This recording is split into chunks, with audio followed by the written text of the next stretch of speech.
Hello et bienvenue dans une nouvelle vidéo. Aujourd'hui, je vais vous parler de ce make-up qui a été réalisé uniquement avec des produits de chez Milani. C'est parti!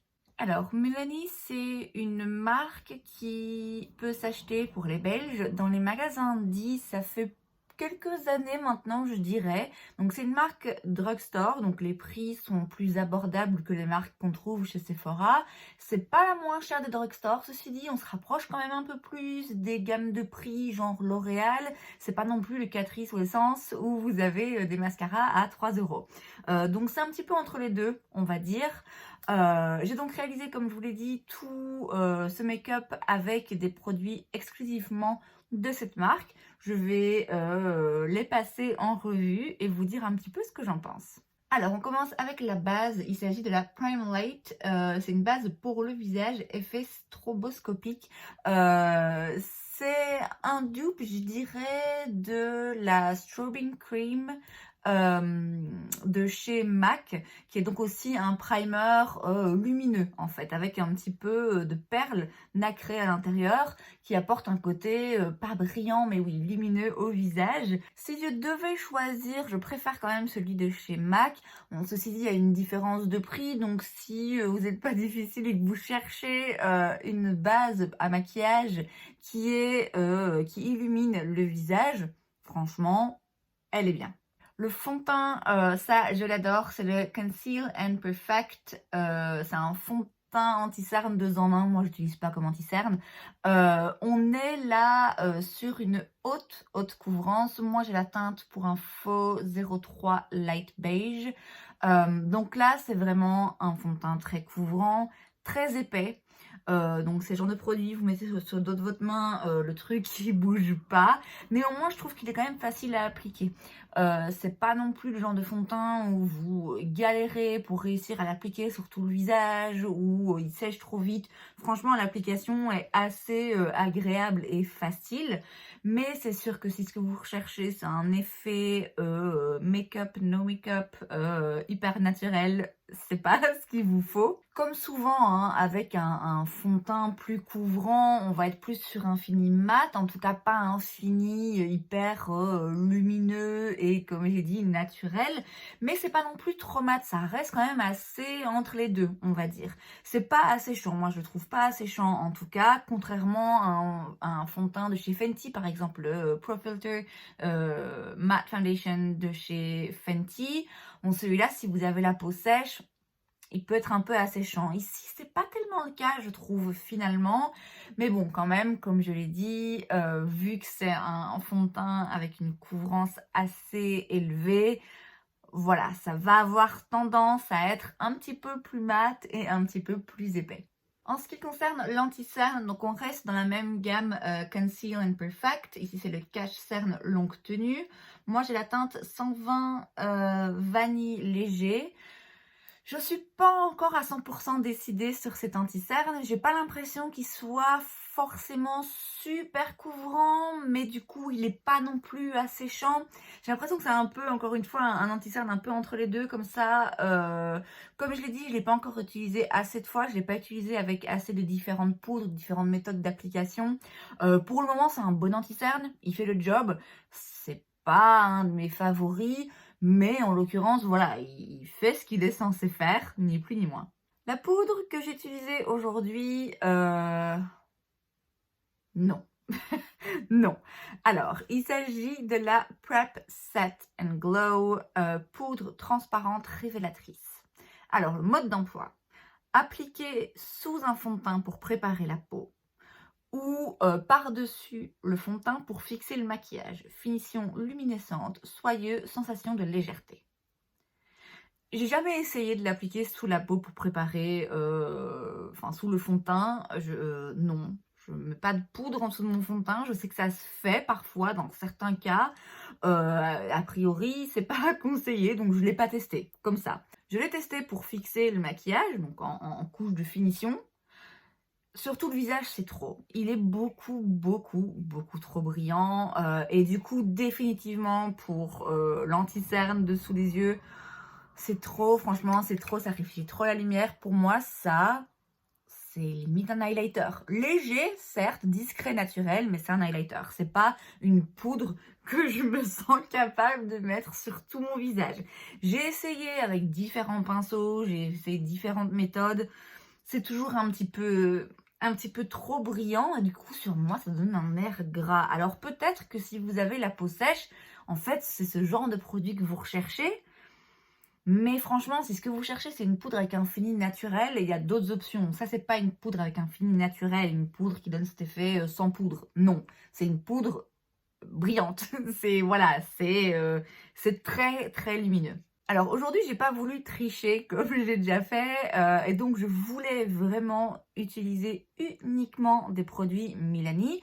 Or, c'est la seule poudre que j'ai. Du coup, j'ai dû l'utiliser pour le dessous des yeux et clairement, en ce qui me concerne, c'est pas suffisant. Je vois bien que ça va pas faire tenir mon anti-cerne hyper longtemps. Ça n'assure pas la longévité de mon maquillage. Pour moi, c'est pas le genre de poudre que je vais aimer mettre sur tout le visage.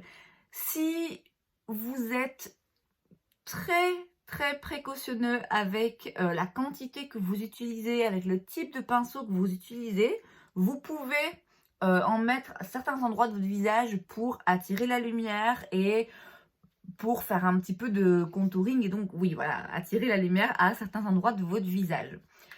Vous pouvez également l'utiliser en highlighter qui va être beaucoup plus discret comme je l'ai dit. Sur tout le visage, moi franchement je ne le recommande pas. Je suis vraiment pas fan de cette poudre. En tout cas pas à utiliser comme ça partout.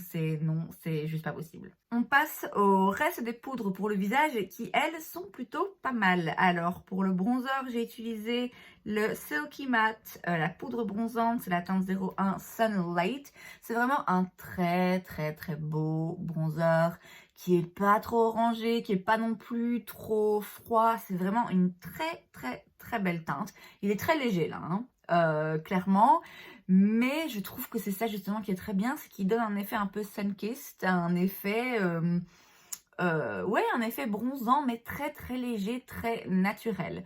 Vous pouvez en mettre la dose, vous pouvez le construire et mettre plusieurs couches si vous recherchez un peu plus de pigmentation. Il y a évidemment des couleurs plus foncées que ça, hein, si vous avez une carnation plus foncée que la mienne. Mais celui-ci, je trouve que c'est un très beau bronzer qui donne un très joli effet, très naturel. Ils sont bien dans la peau, il est facile à estomper, vraiment un très bon produit. Pour le blush, c'est un peu pareil. Donc là, j'ai utilisé le fard à joues en poudre à teinte 01 rose romantique. Je l'ai depuis un moment. Et il y a eu une époque où j'en mettais quand même très souvent. Je suis étonnée que le dessin là, de la fleur soit pas plus abîmé, plus entamé que ça. C'est vraiment, encore une fois, un très beau blush.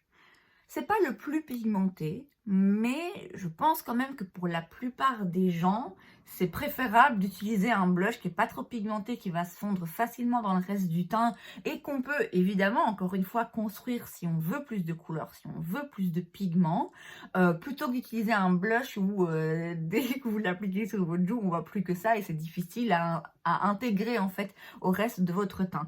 Ici, c'est vraiment un très joli blush, une couleur naturelle, ni trop froide ni trop chaude, encore une fois en ce qui me concerne. En tout cas, c'est le genre de blush que je peux vraiment mettre avec n'importe quel maquillage sur les yeux.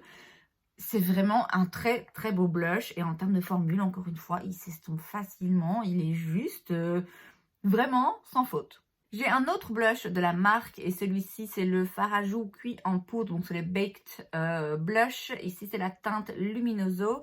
C'est un dupe en fait du Orgasme de chez NARS. Il est quand même un peu moins brillant, il est moins pailleté. Je vais dire que celui de chez NARS, tant mieux parce que celui de chez NARS pour moi est vraiment trop brillant. Les nacres dorées sont trop doré. Ici, c'est un tout petit peu plus soft et ça en soi une très jolie couleur. C'est un très joli corail, comme le blush Orgasme. Moi, a priori, je préfère les blushs mat plutôt que irisé comme ceci. Il est joli, ça me tenait à cœur de l'avoir parce que c'est un peu un classique et en effet un dupe du Orgasme, mais en soi si je devais choisir entre les deux, j'irais plutôt vers celui-ci. L'highlighter, c'est la poudre éclatante instantanée dans la teinte Luminescence Diurne Day Glow ça sonne tellement mieux en anglais, Day Glow, ok, ça teinte 02. C'est comme ça, on dirait pas, ça paye pas de mine. C'est un highlighter plutôt champagne, doré, mais ça reste très flatteur. Parfois les dorés sont un petit peu trop jaunes, un peu trop foncés finalement pour une peau comme la mienne. Et celui-ci, je le trouve vraiment très joli. Alors vous le voyez, hein, il reflète bien la lumière. On n'est pas sur un petit highlighter discret, il se voit, c'est un highlighter. Mais je trouve qu'il est pas non plus trop hyper métallique, waouh, on est tout de suite aveuglé. C'est vraiment, encore une fois, hein, comme le bronzer, comme le blush, c'est un très bon highlighter, je trouve. Ni trop pigmenté, ni pas assez. C'est juste un bon produit. Et enfin, j'ai utilisé le spray Make It Last. Alors, celui-ci, j'en ai entendu beaucoup de bien. Je sais qu'il y a des gens qui l'adorent. Moi, franchement, je suis pas convaincue. En fait, et c'est pour ça, en partie, que j'ai dû utiliser une petite blotting sheet. Je trouve qu'il rend ma peau grasse, en fait. Alors, pour moi, il y a différents types de spray fixateurs que je recherche. Soit j'ai besoin de quelque chose qui va vraiment fixer mon maquillage, ça va plus bouger, mais du coup, ça risque d'assécher un petit peu, comme par exemple All Nighter de chez Urban Decay, qui a de l'alcool dedans. Alors certes, le maquillage, il bouge pas, mais si vous utilisez ce spray tous les jours, ça va assécher votre peau. J'aime bien aussi le type de spray qui va venir corriger en fait un excès de maquillage, un excès de poudre, qui va faire que toutes les poudres se fondent un petit peu ensemble, comme par exemple le Fix Plus de chez MAC. Ou alors un spray qui va apporter un petit effet lumineux, dewy, qui va rendre la peau plus hydratée, qui va donner un effet en meilleure santé, comme le What It Do de chez Fenty. Ici, en première application, je remarque pas qu'il rend ma peau un petit peu plus lumineuse avec un fini plus naturel. C'est juste, voilà, c'est un spray. Il n'y a pas de fini particulier. Moi, en tout cas, je vois pas le fini particulier sur ma peau lorsque je l'applique. Par contre, après quelques heures, et franchement, pas non plus à la fin de la journée, hein, après quelques heures, j'ai vraiment l'impression qu'il a rendu ma peau plus grasse. Je l'ai essayé avec différents maquillages, avec différents fonds de teint. J'en reviens quand même toujours à la même conclusion. Alors voilà, je l'utilise quand même parce que c'est un spray fixateur et que, vous savez, moi, si j'ai du make-up, je vais trouver une façon de l'utiliser.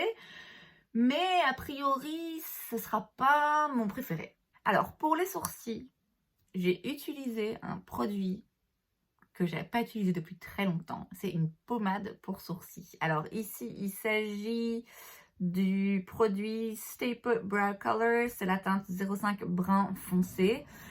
Et donc c'est l'équivalent des brows de chez Anastasia Beverly Hills.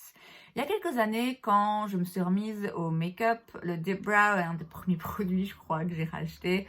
Et à l'époque, tout le monde utilisait ce genre de produit et c'était la mode des sourcils un peu blocs comme ça, hyper présent ou enfin voilà, c'était juste une, une ligne, un sourcil vraiment épais, hyper dessiné, hyper rempli, hyper coloré, enfin voilà, vraiment le sourcil, on voyait que lui.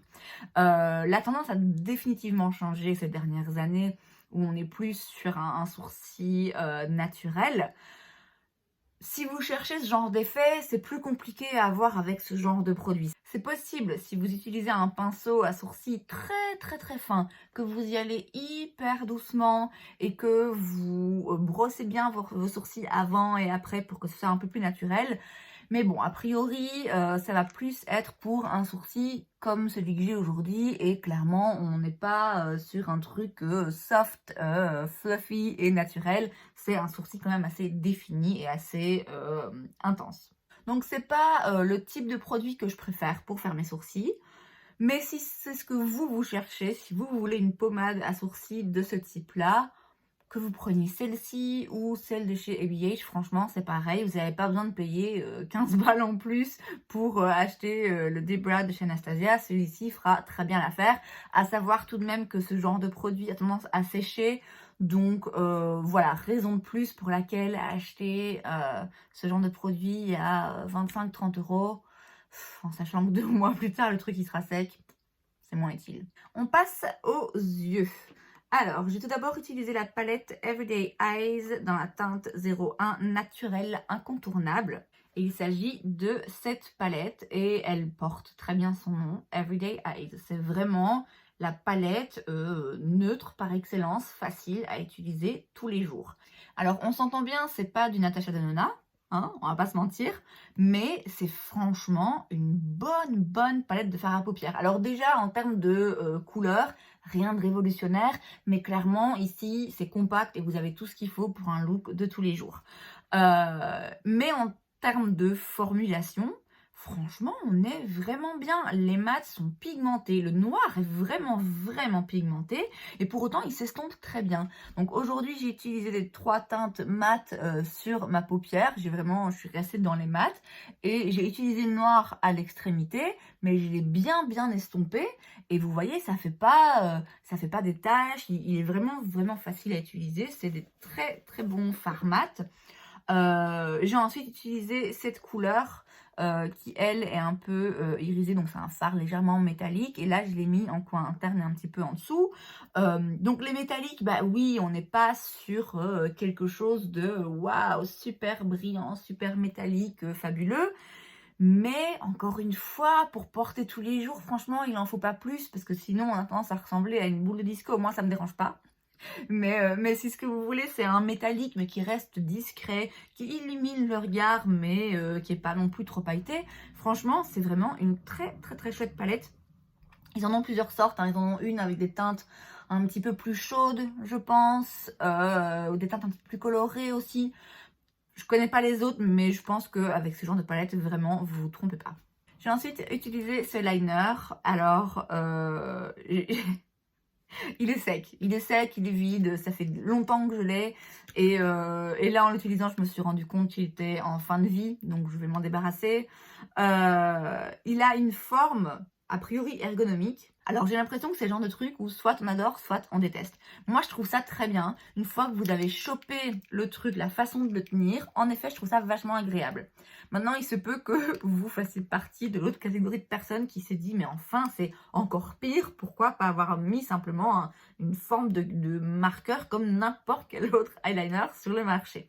En l'occurrence, moi, ça me plaît. C'est pas nécessaire, hein, mais ça me plaît. En ce qui concerne la formulation, bon, je peux pas me baser sur cette expérience aujourd'hui puisque là, il est clairement au bout. Mais je me rappelle l'avoir utilisé pas mal de fois et c'est un bon eyeliner. C'est pas le meilleur que j'ai utilisé, mais ça reste tout à fait correct. Et donc, juste histoire d'être transparente quand même, hein, j'ai pas utilisé uniquement l'eyeliner, vu qu'il était un petit peu sec, il arrivait un petit peu en fin de vie. J'ai aussi utilisé avec un pinceau la teinte ici, le fard à paupières noir, pour en remettre un petit peu par-dessus le liner, pour être sûr que ça couvre bien les petits trous. Et j'ai mis également dans ma muqueuse. On passe au mascara. Ici, celui que j'ai, c'est le Most Wanted Lashes. Franchement, je m'attendais pas à grand chose. Déjà, en termes de packaging, je sais qu'il faut pas juger là-dessus, mais packaging un peu vieillot. Je trouve que ça ressemble à un mascara qu'on trouve dans un vieux tiroir. Vous voyez, ça fait un peu ouais, vieillot. Ensuite, la brosse, ouais, une brosse quoi. Franchement, pas ouf, un mascara qui a l'air tout à fait normal.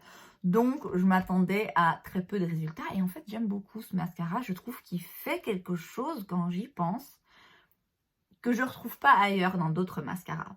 Il vous faut 2 couches. Ça, c'est sûr et certain. À moins que vous aimiez un effet hyper naturel. Moi, en tout cas, j'ai besoin de 2 couches. Mais c'est possible de superposer les couches de ce mascara. Il y a certains mascaras, si vous mettez une 2e couche par-dessus, ça fait des paquets, c'est pas du tout joli, ça casse tout l'effet. Ici, vraiment, c'est possible. Donc en fait, ce que j'aime, c'est que quand je mets une première couche, il sépare vraiment bien mes cils. Il les rend un peu plus présents, plus noirs, et en même temps, ça reste léger, un peu aérien. Ça donne vraiment un très joli effet. Et ensuite, quand je rajoute la 2e couche, bah là, ça m'apporte un peu plus de volume à la base, tout en maintenant cet effet un peu, oui, léger, naturel, aérien. Je sais pas trop comment l'expliquer. C'est pas le meilleur mascara que vous pouvez trouver dans le drugstore. Clairement, vous pouvez trouver un mascara moins cher qui vous donne un effet beaucoup plus visible. Mais en l'occurrence, l'effet qu'il me donne est vraiment différent et pour le coup, c'est une très bonne surprise. On passe aux lèvres. Alors, je vais tout d'abord utiliser le Color Statement Lip Liner dans la teinte 04 All Natural. C'est un très beau liner naturel, hein, c'est dans le nom. En termes de formulation, on est sur quelque chose d'un peu plus crémeux, mais c'est pas trop crémeux non plus, où ça bouge partout, c'est pas trop émollient, c'est pas non plus trop sec, donc ça va pas aller tirer sur vos lèvres. C'est une bonne texture et c'est une très bonne couleur. J'ai ensuite utilisé aujourd'hui ce rouge à lèvres liquide, c'est le Amore Satin Matte Crème à lèvres, c'est la teinte 01 Somptueux. J'adore cette couleur. C'est le nude parfait pour moi, pour ma carnation, pour ce que j'aime dans un nude. C'est vraiment le nude neutre parfait. Ni trop chaud, ni trop froid. J'adore cette couleur. Je déteste la formule. J'aime vraiment pas cette formule de rouge à lèvres. Alors c'est un rouge à lèvres liquide mat, donc a priori il va être asséchant, mais enfin voilà, c'est comme ça. On n'a encore jamais trouvé, en tout cas pas que je sache, un rouge à lèvres liquide mat qui hydrate les lèvres. C'est juste pas possible en fait. Le problème en fait, c'est que il sèche pas. Alors c'est quelque chose qui... En soi, ça ne me dérange pas d'avoir un rouge à lèvres liquide qui sèche pas complètement, qui est pas 100% sans transfert et qui peut un peu laisser des taches. Si du coup, ça me permet d'avoir un rouge à lèvres un peu plus agréable à porter, qui assèche moins sur la durée. Là, c'est pas le cas en fait. Donc non seulement il ne sèche pas sur les lèvres, il n'est pas sans transfert, mais en plus, il n'est pas confortable. Et il assèche les lèvres et il sèche en fait d'une manière bizarre. Je sais pas si vous voyez. Ça fait des stries. Franchement, c'est pas joli. Alors, on s'entend bien, encore une fois, en règle générale, un rouge à lèvres liquide mat, c'est pas le truc le plus flatteur qui va être hyper facile à porter toute une journée. Mais là, vraiment, je trouve que très rapidement, en fait, ça part un petit peu en cacahuète. Et ouais, ça donne un résultat, même après 2 heures, qui moi, me convient pas, en fait. Je le garde parce que vraiment, j'adore la couleur. Et franchement, je pense que quand... la prochaine fois que je vais faire les magasins et que je me mets à la poursuite d'un nude que j'adore, je le prendrai pour retrouver un swatch identique à celui-ci parce que vraiment, la couleur, je la kiffe. La formule, non. Alors, juste pour info, j'ai d'autres rouges à lèvres de chez Milani. Ce sont les Color Statement Matte Lipstick. Donc, c'est les rouges à lèvres mat en raisin, hein, rouge à lèvres traditionnel. J'ai la teinte 61 Naked qui ressemble un peu à celui que j'ai aujourd'hui. C'est juste un petit peu plus rosé. Et j'ai la teinte 76 Style. Et là, on est sur quelque chose de beaucoup plus foncé. C'est franchement des bons rouges à lèvres mat. Ils sont pas trop secs. Ils agrippent pas trop les lèvres quand vous les mettez. Ils font pas des trous ou des taches. Franchement, c'est une bonne formulation. Et en plus de ça, je trouve que le packaging est assez joli. Et c'est donc tout pour cette vidéo, j'espère que vous l'avez appréciée. Si c'est le cas, n'hésitez pas à laisser un like. Vous pouvez aussi vous abonner à ma chaîne parce que c'est gratuit, donc pourquoi pas. Et moi, je vous vois la prochaine fois. Bye.